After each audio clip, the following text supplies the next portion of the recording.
Live from New Delhi, you're watching DD India News Hour, India's voice to the world. I'm Tanvi Taneja, coming up in the next hour. Democrats in the U.S. House Foreign Affairs Committee call out Trump singling out India with tariffs as hurting Americans and sabotaging the U.S.-India relationship. Indian economy holds steady despite tariff pressures, may emerge as the second largest economy in the world by 2038, says Ernst & Young's Economy Watch. Prime Minister Modi to embark on a two-nation visit to Japan and China this evening to attend the SCO summit in Tianjin on Sunday. In 146th U.S. school shooting so far this year, a shooter kills 2 Minneapolis school kids in a Catholic church, wounding 17 others before killing himself. And IMD warns above normal rainfall to continue in September as North, West and Central India to see more downpours.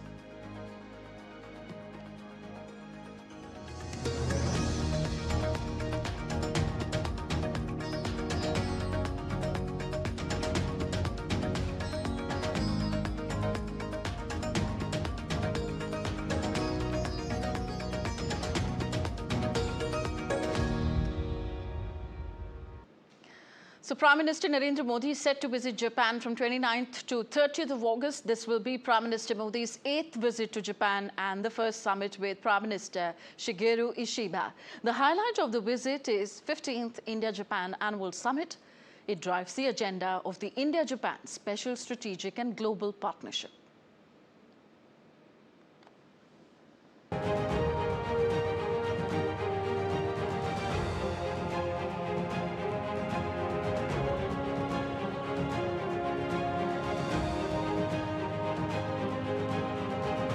At the invitation of Prime Minister of Japan, Shigeru Ishiba, Prime Minister Narendra Modi is visiting Japan from 29 to 30th August to participate in the 15th India-Japan Annual Summit. This will be Prime Minister Modi's 8th visit to Japan and the first summit with PM Ishiba. The annual summit between India and Japan represents the highest level dialogue mechanism that exists between the two countries, and it drives the agenda of the India-Japan Special Strategic and Global Partnership. This is a significant visit for several reasons. It's Prime Minister Modi's first annual summit with Prime Minister Ishiba. It is also his first standalone visit to Japan in nearly 7 years. He last visited for the annual summit in 2018. This will be a visit that will be fully dedicated to the bilateral agenda between India and Japan. This is also Prime Minister's 8th visit to Japan since he took office in 2014. The two leaders will review the special strategic and global partnership between India and Japan, including defense and security, trade and economy, technology and innovation, people-to-people exchanges, as well as discuss issues of regional and global importance. The visit will reaffirm the long-standing special bond of friendship between India and Japan. India and Japan are trust-bound partners, aiming at becoming the two largest pillars of growth. Growth that is open, rules-based, democratic, the kind of growth that China could ill afford to supply. Prime Minister Modi may still miss his soulmate, the late Japanese Prime Minister Shinzo Abe, but we must go on. And with the present leader, Prime Minister Shigeru Ishiba, both leaders should dream big and think long. A special cultural welcome awaits Prime Minister Modi upon his arrival in Tokyo. During his visit, PM will engage with the Indian diaspora, interact with other political leaders from Japan. He will also participate in a business leaders forum with captains of Japanese and Indian industry. These interactions are aimed at deepening the vibrant trade, investment and emerging technologies partnerships between the two countries. After Tokyo, Both Prime Ministers are expected to travel to Sendai, a city known for its semiconductors, in a bullet train. India and Japan are two of the leading democracies in Asia and among the 5 top economies in the world. When the two leaders meet for the annual summit, they will have an opportunity to take stock of the progress made over the years in diverse domains, from security to semiconductors. India-Japan partnership also has significant implications for the Indo-Pacific and beyond. With camera person Anil Thakur, Shubhendu Ghosh for DD India in Tokyo. Japan is home to a small but dynamic Indian diaspora, taking forward the civilizational links between the two countries. The diaspora members are eagerly looking forward to Prime Minister Modi's Japan visit. Here's what they had to say. DD India's Shubhendu Ghosh reports. It's a great honor to have Modi ji here each time. I think this is his 8th visit to Japan. And this time it's quite significant because it's the first time he's attending annual summit with Mr. Prime Minister Ishiba-san. Okay, and let's see, they make great deals together, and they're going to sign an agreement also regarding the E10 coaches of Japan, which will be used for the Mumbai-Ahmedabad bullet trains. Yeah, they're going to sign up in Sendai. Let's hope for the best. I'm looking forward to meet Modi ji on 29th. Modi and Shinzo Abe-san's relation was very special, and he took the Japan's relations to a very great height by introducing bullet trains. So their relationship was very special. And right now, even now Prime Minister Modi is going to come to Japan, and we are very excited. And given the current world scenario, it's a very important moment that he's going to visit Japan. And it's always special that Japan and India has a very good relation, and I wish that it continues. In Japan, we enjoy tremendous love and respect from the Japanese people. They shower us with a lot of affection and respect, and I believe that Modi ji's visit to Japan is a celebration of this mutual love and respect that both countries have for each other, and we are very excited and happy to see where this harmonious relationship is going to go. Indian diaspora is very excited to receive Modi ji, and we are all waiting for 29th. So it is, I think it will be a very important event when both prime ministers meet, and we hope some good big policies are taken, big decisions are taken for the benefit of India and Japan. And let's now connect with Shubhendu Ghosh joining us from Tokyo. Hi Shubhendu. Yes, it is going to be the first time when Prime Minister Modi is going to have bilateral talks with Prime Minister Shigeru Ishiba. So what is likely to top the agenda when the two leaders meet? Hello, Tanvi, from Tokyo. We are in fact right in front of the Japanese parliament, which is called Diet. We're coming to your question, Tanvi. Hugely significant visit of Prime Minister Narendra Modi to Japan. He is going to be visiting capital Tokyo and also the city of Sendai. Now, India and Japan, we have to understand, have been natural partners for decades, and this partnership extends from civilizational ties to modern-day economic engagement, and now we see a greater focus on emerging technologies, especially semiconductors and related technologies, and this will also be the focus during this visit of Prime Minister. We have to see the manner in which the demographic realities also make India and Japan close partner. Japan's population is an aging population. They're looking for skilled workforce, but they have the technology and advancement that is required to excel in the 21st century. On the other hand, India, a huge market, home to a vibrant and talented, skilled work population. So in that sense, both countries have great opportunities to work together. There's a $22 billion worth of annual trade, but there's a greater potential of engagement between the two countries, and we'll see that the strategic aspect of the relationship will also be in focus. Remember, India, Japan, Australia, United States in the Indo-Pacific form the Quad where their strategic interests converge. So in that sense, at the 15th annual summit, India-Japan annual summit, host of areas that make this relationship a especially vibrant one are going to be in focus when Prime Minister Narendra Modi and the Japanese counterpart, Shigeru Ishiba, meet across the table. Okay, Shubhendu, could you tell us a bit more about the small but dynamic Indian diaspora in Japan? Which are the major sectors they are contributing in?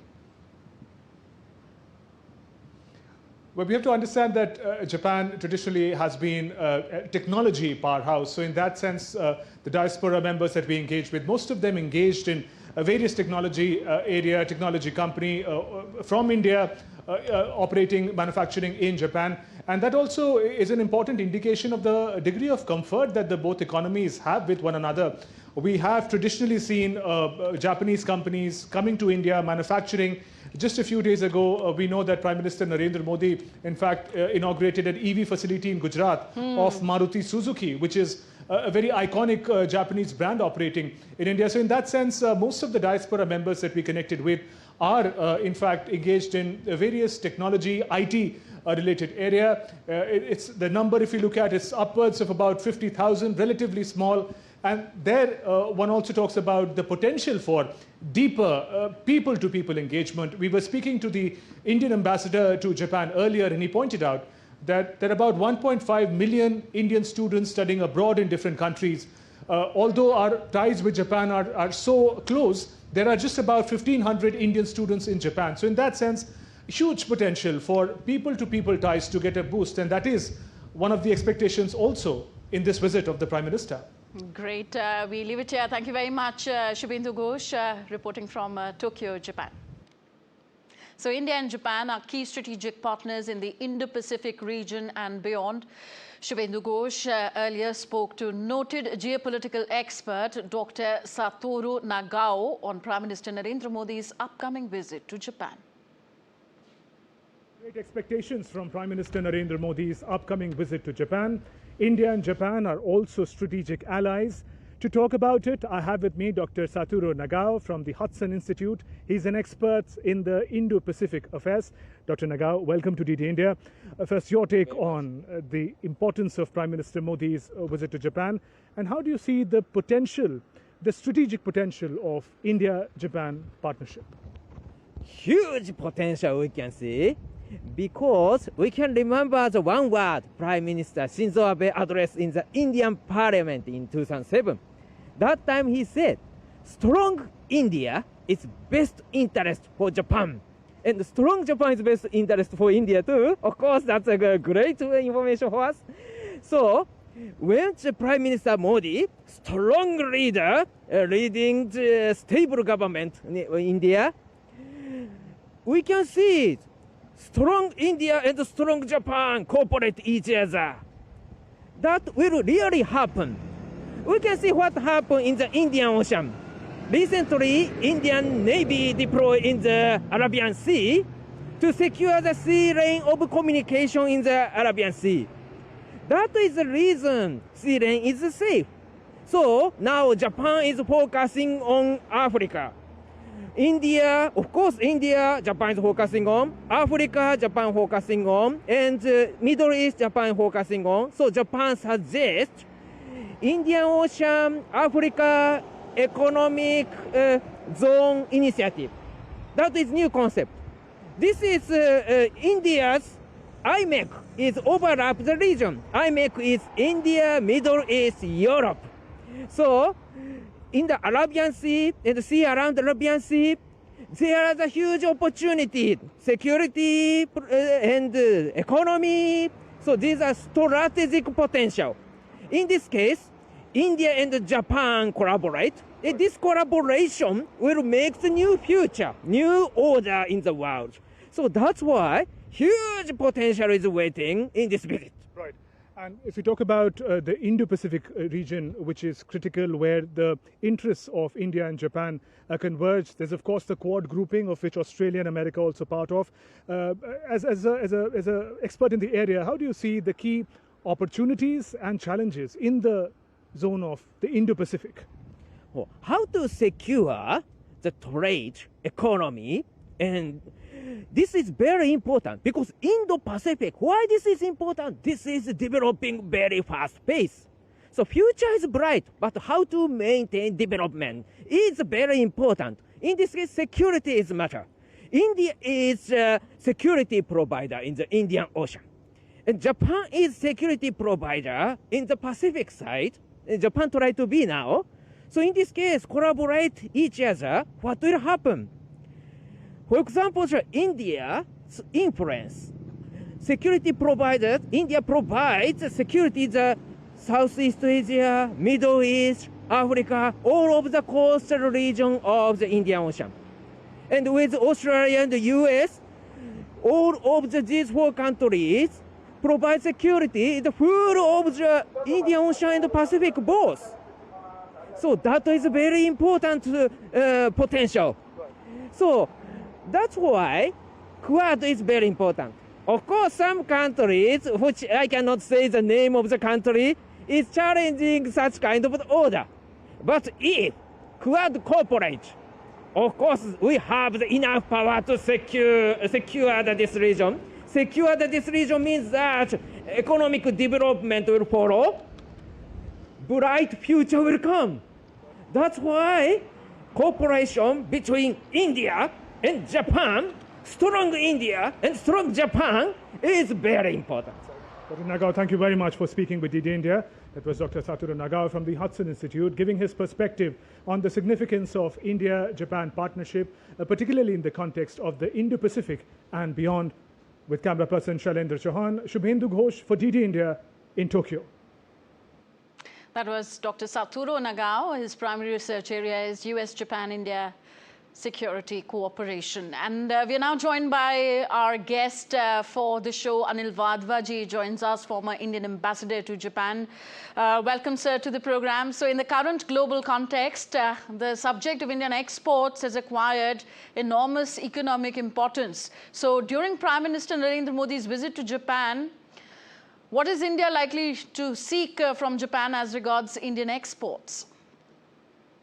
So look, I think, as far as exports are concerned, India is always looking to expand, the basket. And now in the light of the tariffs that have been imposed by the current Trump administration on India, India is looking to diversify wherever it can as far as its exports are concerned. So shrimps, for example, or gems and jewelry, textiles, leather, basically labor-intensive industries are all that will require to be pushed in other markets. That's number one. But of course, the main issue in the bilateral economic relationship is the investment issue, where Japan has been the fifth largest investor into India, and that is driving a lot of industries. Also, it's quite diversified, although the number of companies operating in India has remained steady. It's not gone up tremendously over the past few years. So India would look for an expansion of the number of companies who are entering India for investments and for trade. Bilaterally, if you look at the figures, of course, the $22 or $23 billion trade is not bad, but certainly there is a lot of potential to increase this trade going forward. And main focus, of course, will be on Japanese investments into India. I believe there is a proposal to raise the investment target to 10 billion yen from the current 6 to 7 billion, which is already being utilized. For foreign direct investment, of course, $43 billion have been invested by Japan into India. One of the main key focus areas for India would be areas like the Northeast, where India trusts Japan to work with India in infrastructure development, and also the basic infrastructure which has happened in India, like the high-speed rail and the Delhi Metro, which are prime examples, as also the automobile industry. Okay. India and Japan are key strategic partners, especially in the Indo-Pacific. What is likely to be the focus of Prime Minister Narendra Modi's talks with Japan's Prime Minister on the strategic relationship between the two countries? So, of course, as we know, Japan and India are important partners in the Quad, which also includes the United States and Australia. There have been a lot of questions that have been raised lately about the future of the Quad in the light of what happens in the relationship between the United States and China. Of course, early in the Trump administration days, this time we had a reiteration from the Trump administration that the Quad support will continue going forward. But India and Japan look at the Quad participation and their defense and security through the prism of being in the region. And for them, it's important that any threats which arise in the South China Sea and the East China Sea or in the Indian Ocean are tackled, collectively. And so they will be very keen to make sure that this cooperation continues in the future. What happens going forward in the coming months is a question mark, but both sides would definitely coordinate their policies as to what they can do together to shore up their own security. Okay.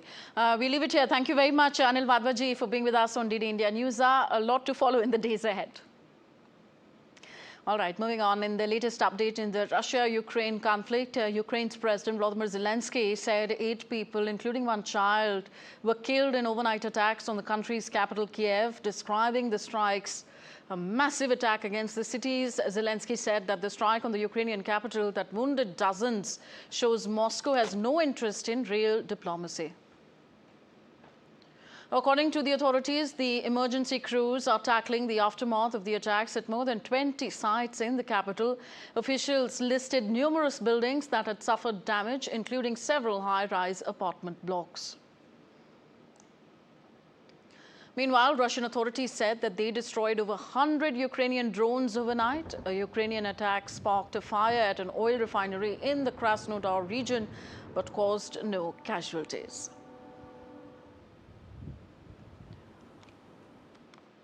Now, as part of intensified mediation efforts to end the conflict with Russia, Ukrainian President Zelensky in his nightly video address said that his officials will meet representatives of U.S. President Donald Trump in New York on Friday. Earlier, Zelensky also said that the delegation would hold talks on Thursday in Switzerland. Friday. Meetings will take place in New York, in the United States, with President Trump's team. Everyone who is working on the content of security guarantees will be involved, military, political, and economic components of security guarantees. The task is to speed things up as much as possible so that this also serves as leverage. The Russians need to see how serious the world is and how bad the consequences for Russia will be if the war continues. German Defense Minister Boris Pistorius said that a new Rhine metal factory would shore up weapons supplies for Ukraine as well as for Germany and for its NATO partners. According to Rheinmetall CEO, Pistorius spoke during the opening of the Rheinmetall's new ammunition plant in northern Germany, which will be the largest in Europe at full capacity. Along with Pistorius, the opening of the plant was also attended by NATO Secretary General Mark Rutte and German Vice-Chancellor Lars Klingbeil.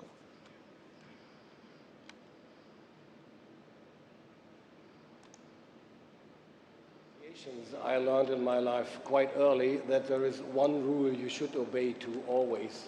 Never put anything off the table before the negotiation started, and never put anything on the table before the negotiation started. That would be the biggest mistake we can do. Of course, we consider every contribution we might be able and willing to deliver, to provide for security guarantees for Ukraine, but we don't discuss that now publicly. And another point is, obviously, Germany is the biggest supporter of Ukraine after the U.S., and our role will become even more important in the months and years to come. So there's nobody I know in the world who will ever doubt our commitment in supporting Ukraine. Denmark, under its EU presidency, is organizing an informal meeting of foreign affairs ministers on Thursday and Friday. The meeting will provide an opportunity for a strategic discussion of the EU's security and defense cooperation, particularly with regard to the EU's military support to Ukraine and defense readiness. These informal meetings take place once every 6 months. On to the West Asia crisis now. U.S. President Donald Trump presided over a policy meeting on Israel's conflict in Gaza and post plans for the Palestinian territory with inputs from former British Prime Minister Tony Blair and former Trump Middle East envoy Jared Kushner. Trump's top White House officials, Blair and Kushner, discussed the hostage crisis and plans to escalate food aid deliveries and post-conflict plans along with other issues. The official described the session as simply a policy meeting. Jared Kushner was a key White House advisor on Middle East in Trump's first term. Blair was Prime Minister during the 2003 Iraq conflict, over which he has faced widespread criticism. Trump had promised a quick end to the conflict in Gaza during his presidential campaign, but a resolution has been elusive 7 months into his second term.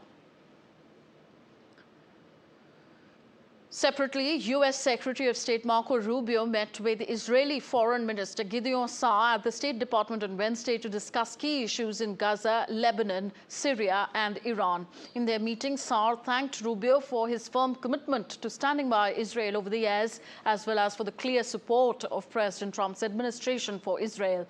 The two diplomats also discussed the various challenges and opportunities in the Middle East.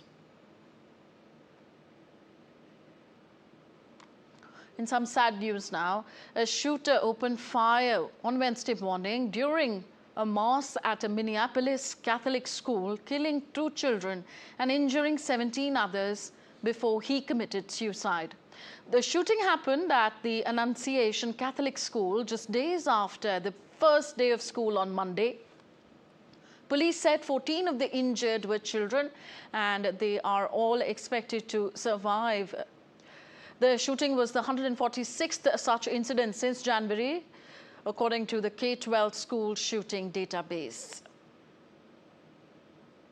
Officials said that the shooter fired dozens of rounds using a rifle, a shotgun and a pistol, which were all purchased legally. They said that they had recovered additional firearms at other residences connected to Westman.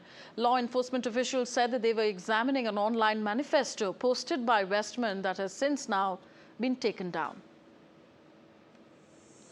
At this point, we know we have a total of 19 victims from this tragedy.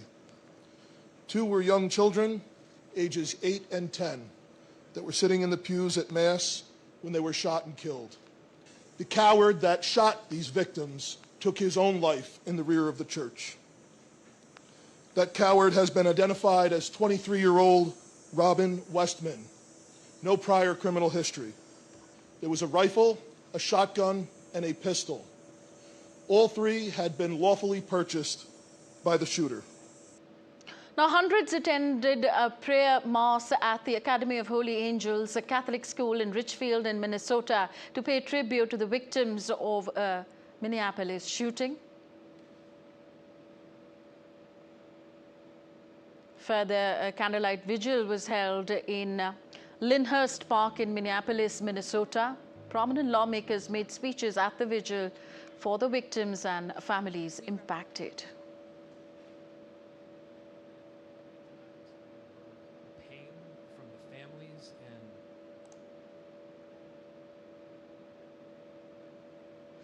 Now we take a look at other stories making news around the world. In Lome, the capital of Togo, a budding animation studio is gaining attention. It creates 2D films that bring African stories to life. The goal is to highlight Africa's creativity and innovation. Its vision is to portray an Africa shaping the world's future. In Lagos, Nigerian entrepreneur Reni Folavio has founded Alara, a luxury concept store.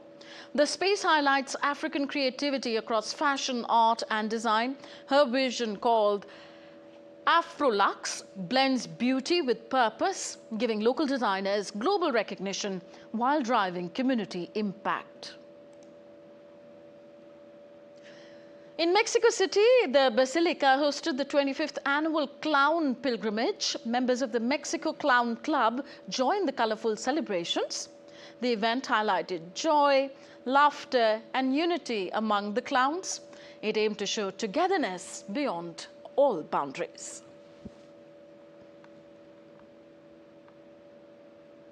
You're watching DD India News Hour. Still to come on the show. India is now the most dynamic among the world's top 5 economies, says E&Y's Economy Watch. India celebrates 75 years of the National Sample Survey, a data users conference organized in New Delhi.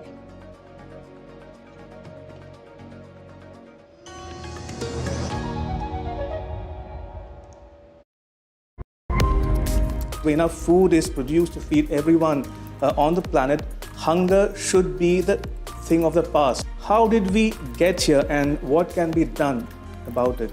India is a very important country for us, a very important partner. We also hope to be tapping into India's growing influence in the world. So we have signed a letter of intent to establish a partnership where India will make available in a predictable way affordable and high quality rice for our operations.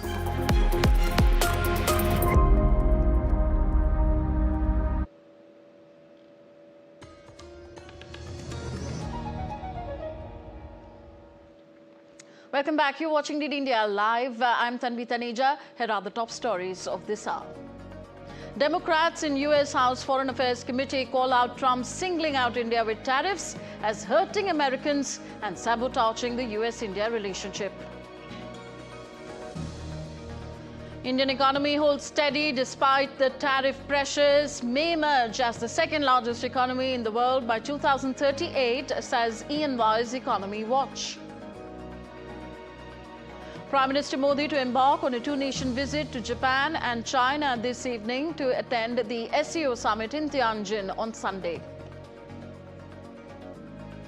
And IMD warns above normal rainfall to continue in September as north, west and central India to see more downpours.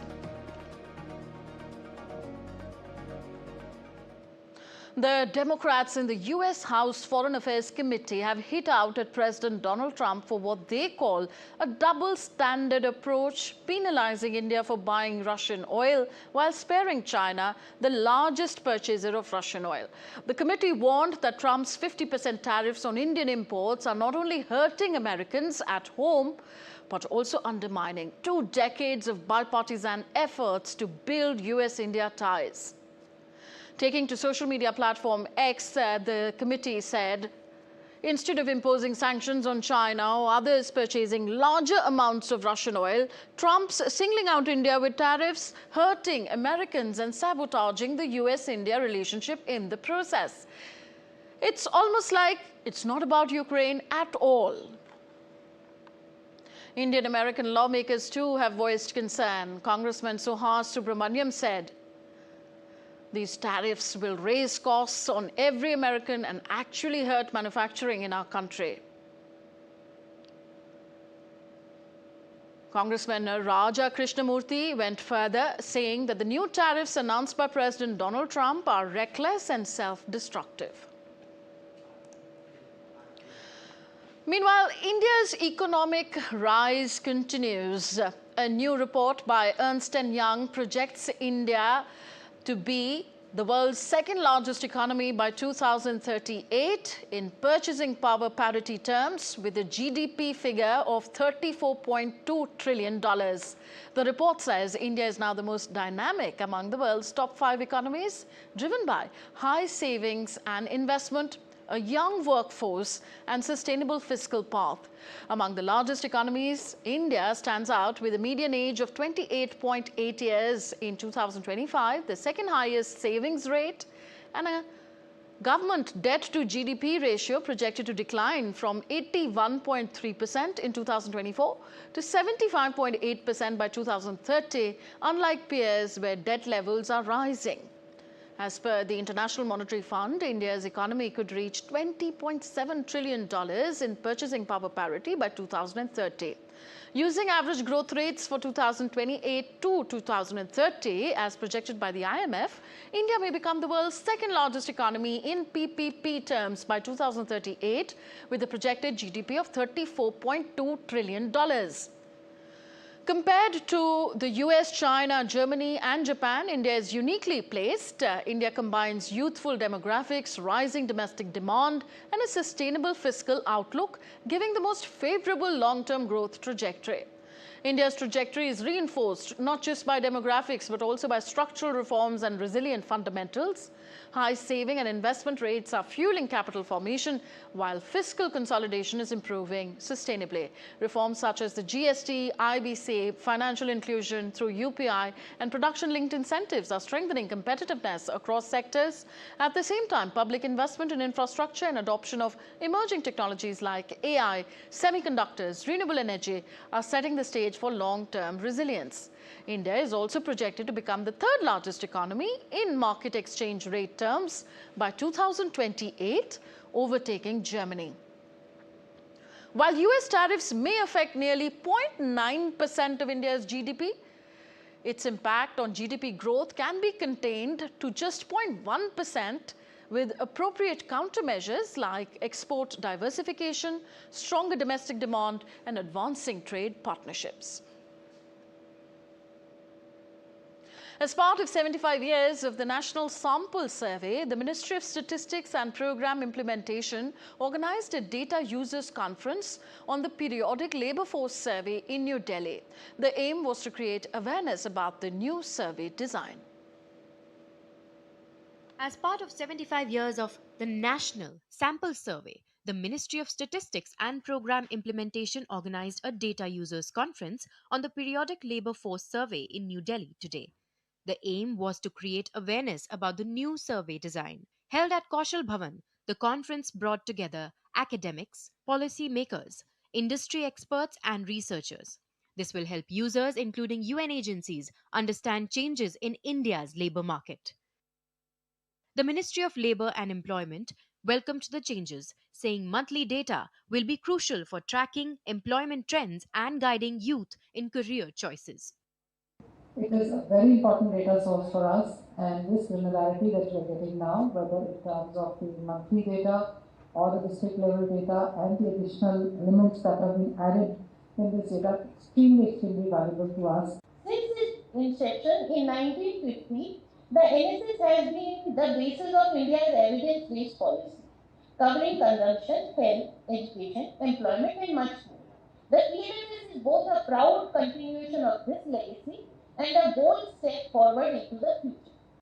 Key changes in data collection include rotation panel visits to households, district-level stratification, and a bigger sample size. With inputs from Akhilesh Suman, Bureau Report, DD India. On to some weather updates now. First from India. After 3 consecutive days of heavy rainfall, the weather in Jammu has started to improve and life is gradually returning to normal. Flash floods and landslides have caused extensive damage in several areas. Thousands of people have been safely evacuated, while many others were rescued by the teams. Call and internet services have been restored, though electricity and water supply issues still persist in many places. Schools, colleges and universities will remain closed today, and people have been advised to exercise caution. Authorities have assured that every possible effort is being made to restore these essential services at the earliest. Incessant rains during the past 3 days also created a flood-like situation in various parts of Jammu, inundating several areas under waist-deep water and prompting the National Disaster Response Force, the State Disaster Response Force, police and army to use boats to rescue people. Thousands of people were evacuated from low-lying flooded areas to safety. Amid the current flood-like conditions in Punjab, several villages across more than 10 districts are affected due to heavy discharge of water from Bhakra, Pong and Ranjit Sagar dams. Water is being regulated through headworks to manage the flow. Heavy rainfall in the hills and catchment areas of rivers Satluj, Ravi and Beas flowing through Punjab have caused floods.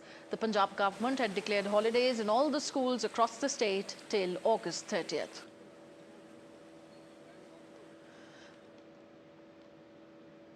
Rainfall in Himachal Pradesh has slowed down over the past 2 days, but it will take several days for the disaster-affected areas to recover from the devastation caused by the earlier rains.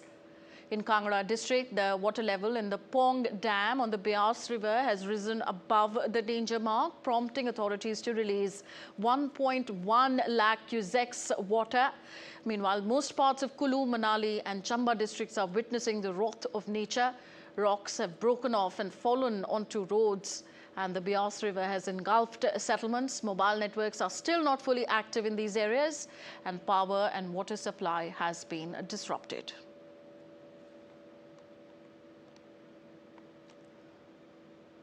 As several states of the country struggling with nature's fury, multi-agencies, including the National Disaster Response Force, are involved in rescue and relief operations on a war footing. Also, the Indian Air Force continues to demonstrate its commitment to national service by launching extensive relief and rescue missions in response to the rising water levels and devastating floods caused by incessant rains in Jammu region and northern Punjab. The Indian Air Force stands ready to undertake further missions as the situation evolves, reaffirming its unwavering commitment to the nation and its citizens during times of natural calamity. And our correspondent Gurmeet Singh joins us from Gurdaspur in Punjab for more. Hi, Gurmeet. Is the water at the three dams, Ranjit Sagar, Pong and Bhakra, still full to the brim, or efforts being made there?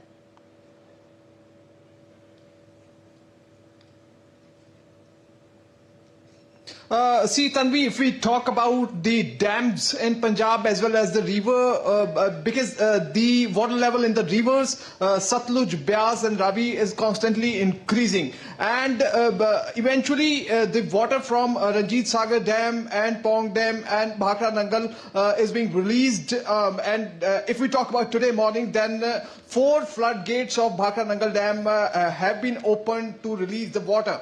And right now we are reporting from Gurdaspur district's village Hardowal. I would like to show you the visuals over here right behind me. You can see flood water has reached here in the village, and in early today in morning at about 9 a.m. or 9:30, the water level was quite down, and now within 4 hours, 5 hours, you can see the water level has increased so much that a lot of places over here are inundated, and the people over here are fearing that another few hours the whole village may get submerged into the water. I would like to show you another visual over here. Right there is a railway track, and the localites, they are telling us that when the flood water will come, then there is a railway track which is on upper side, and the whole water which will come here, that would not be able to pass through the other side, and that's why this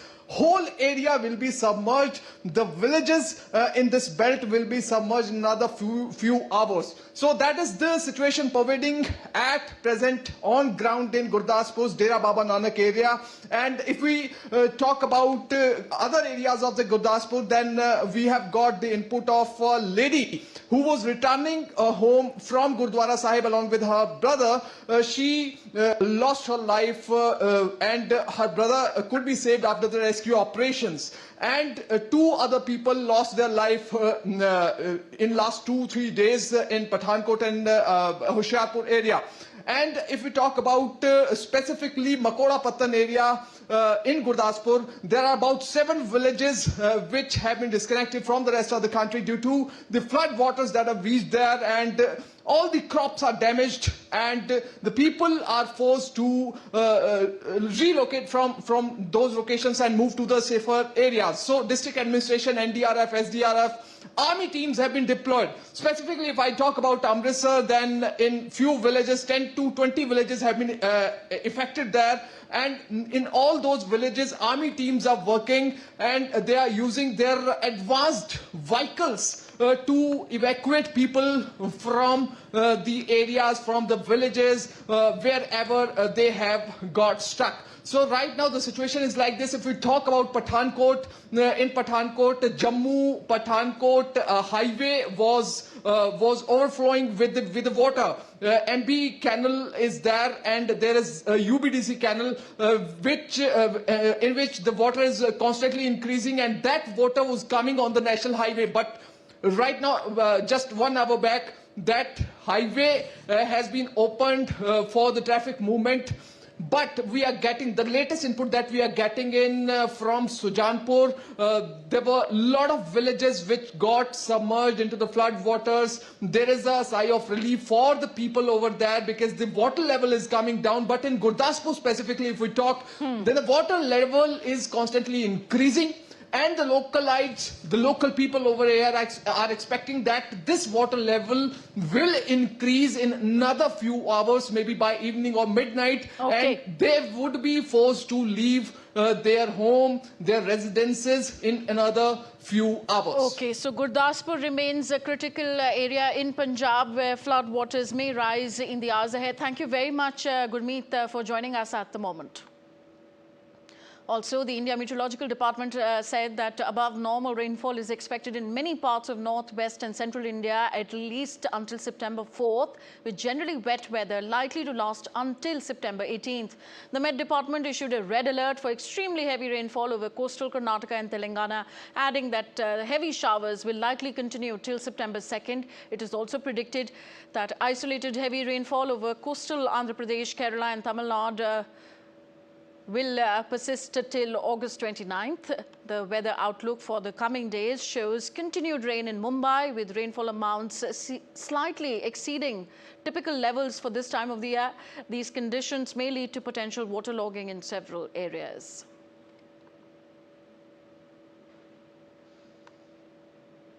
In neighboring Pakistan, capital Islamabad received warning and subsequently issued an alert for flooding on 3 rivers. The death toll from flooding in Pakistan since the start of the monsoon season in late June now stands at 802.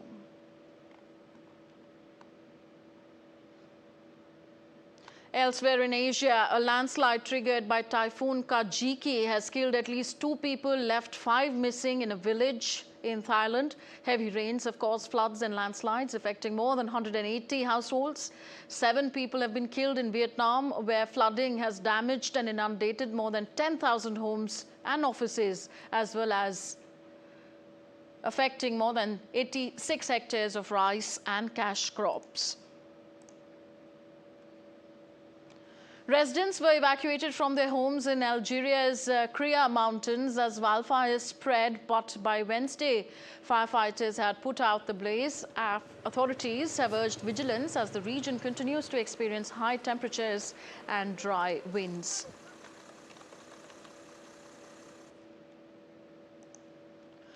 Thick plumes of wildfire smoke were seen rising from the mountains in northwestern Spain. The fires, part of a wave of blazes sweeping across the country this month, have already claimed 4 lives and forced the evacuation of thousands of residents. Emergency crews are battling the flames across several regions as high temperatures and dry conditions continue to fuel the crisis. You're watching DD India News. Are still to come on the show. India's successful financial inclusion mission, Pradhan Mantri Jan Dhan Yojana, completes 11 years today. In tennis, Novak Djokovic advances to the 3rd round, while 2-time runners-up Casper Ruud knocked out of the US Open.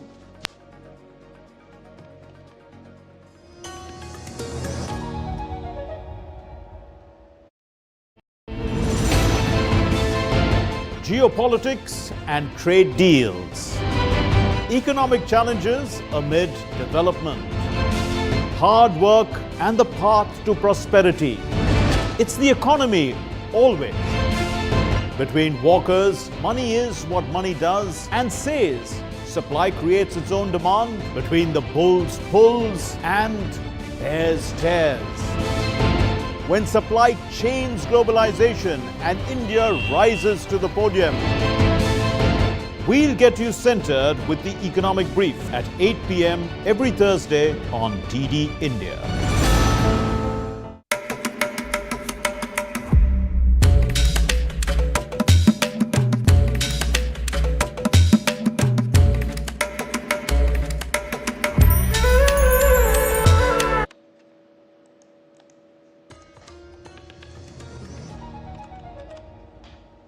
Welcome back. You're watching DD India News. I am Tanvi Taneja.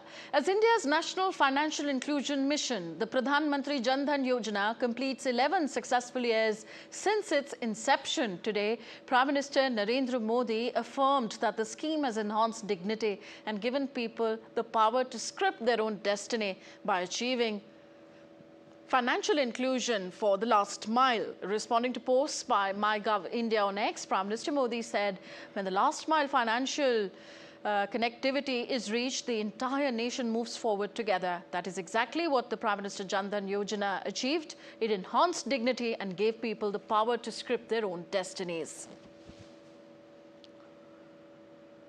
So as the Pradhan Mantri Jan Dhan Yojana marks another milestone this August, the transformative financial inclusion scheme continues to reshape the economic landscape of India. Launched in 2014 with the vision of banking the unbanked, the initiative brought millions into the formal banking system, empowering households with access to savings, credit, insurance and direct benefit transfers. On its anniversary, we reflect on the scheme's journey, achievements and contribution to the Indian economy. 56.10 crore, 561 million beneficiaries banked so far. 264,195.21 crore rupees balance, or about $31 billion in beneficiary accounts. 13.55 lakh or 1.35 million bank mithras delivering branchless banking services in the country and counting. The Pradhan Mantri Jan Dhan Yojana completes 11 years. Prime Minister Narendra Modi announced the scheme on the 15th of August 2014, and it came into effect on the 28th of August the same year. This unique scheme has had a profound impact on India's economy over the past 11 years. It is widely regarded as the largest financial inclusion program ever in the world. The scheme has bridged gender and regional disparities, with 55.6% of the accounts being held by women, and 66.6% of them are in rural or semi-urban areas. The Jan Dhan Yojana has laid the foundation for India's digital financial ecosystem, integrating accounts with Aadhaar and mobile numbers. UPI and RuPay card usage exploded. UPI transactions rose from 92 crores in FY 2017-18 to 8,371 crores in FY 22-23. RuPay card transactions at POS and e-commerce doubled from 67 crore to 126 crore in the same period. आज PM Svanidhi से ready पटरी वाला भी, और आपने देखा वो UPI से पैसे लेता है, यूपीआई से पैसे देता है. ये बदलाव आखिरी व्यक्ति तक चिंता, लोगों की लाइफ में सरकार होनी चाहिए. उसी के कारण ये जमीन से जुड़ी योजनाएं बनती हैं, और जमीन से जुड़ी योजनाएं जमीन पर उतरती हैं, और जमीन से उतरी हुई योजनाएं जीवन में बदलाव लाने का एक सशक्त माध्यम बन जाती हैं. The scheme has helped boost efficiency in direct benefit transfers for subsidies, pensions, and welfare schemes, reducing leakage and corruption. The World Bank noted that India achieved its financial inclusion goals in just 6 years, a feat that would have taken 47 years without digital infrastructure. PM Modi has hailed the scheme for its empowerment of women, rural populations, and low-income groups, integrating them into the formal economy and improving access to credit, insurance, and pensions. The increased banking penetration has led to improved savings rates, greater credit access for micro-entrepreneurs, enhanced financial literacy and trust in formal institutions. The scheme has become a global benchmark for many countries of the Global South. Bureau Report, DD India. And on to some sporting action now. In tennis, Novak Djokovic overcame an early scare to reach the third round, while Casper Ruud is knocked out of the US Open in New York. Djokovic, who is chasing a record 25th Grand Slam title, recovered from a set down against American qualifier Zed Savada to win 6-7, 6-3, 6-3, 6-1. The 38-year-old Serbian has reached the third round at the tournament for a record-equaling 19th time, where he will face Britain's Cameron Norrie. Norwegian 12th seed and 2022 U.S. Open finalist Casper Ruud fell to Belgium's Rafael Killington in the 3.5 hours contest. The Belgian, who was only playing his second Grand Slam, ended up winning the 5-set thriller 6-4, 3-6, 3-6, 6-4, 7-5. Britain's Jack Draper withdrew due to injury, meanwhile giving his second-round opponent Sergio Bergs a walkover into the third round. The withdrawal of Draper clears Yannick Sinner's path towards defending his title. In the women's draw, Britain's Emma Raducanu continued her solid start to the tournament after dispatching Indonesian qualifier Janice Yen 6-2, 6-1. Yen had become the first Indonesian player to reach the main draw of a Grand Slam in 21 years. Fourth seed Jessica Pegula is also into the third round after beating Russian Anna Blinkova 6-1, 6-3. In football, Lionel Messi's Inter Miami defeated 10-man Orlando City 3-1 in the League's Cup semi-final in Fort Lauderdale, Florida. Lionel Messi scored twice, while Telasco Segovia scored the third goal to lead Miami into the final. Miami won the 2023 League's Cup, defeating Nashville on penalties after a 1-1 draw. Sunday's final offers Inter Miami another shot at silverware and qualification for the CONCACAF Champions Cup 2026. Inter Miami will face Seattle Sounders in the final on Sunday. Sounders defeated Los Angeles Galaxy 2-0 in the second semi-final. And India's star javelin thrower Neeraj Chopra will return to action at the Diamond League final title in Zurich, Switzerland on Thursday. The double Olympic medalist will face stiff competition from formidable challengers like Anderson Peters and Julian Weber. Chopra, who skipped the last leg of the prestigious series in Brussels, had won the Diamond League trophy in 2022 before finishing runners-up in 2023 and 2024. The 27-year-old reigning world champion breached the coveted 90-meter mark at the Doha leg in May with a throw of 90.23 meters, but had to settle for a second place behind Germany's Weber. He then clinched the Paris leg in June with an effort of 88.16 meters. The pride of the nation, Neeraj Chopra. That's all for this edition of DD India News Hour. Do let us know your thoughts on the news of the day. Connect with us on our different social media handles at DD India Live. And you can also download our DD India mobile app for quick news and updates at your fingertips. We'll be back with more news as it breaks here on DD India. I'm Tanvi Taneja from all of us here in New Delhi. Thank you for watching. Namaskar.